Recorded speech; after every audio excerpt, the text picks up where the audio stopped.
Ayan po mga kaibigan, pumapatak na yung ulan dito sa Quezon City. Maagang biyaya ito para sa mga pananim at sa mga farmers. Sana lumakas pa, ipanalangin natin na lumakas pa.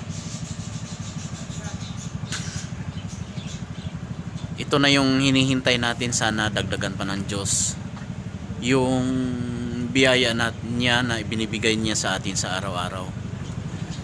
Huwag tayong magsawang manalangin sa Kanya upang sa ganun paragin niya tayong dinggin. Ayan mga kaibigan, maganda na ang patak ng ulan, no? Medyo kumakapal-kapal na yung ambon. Sana lumakas pa ito.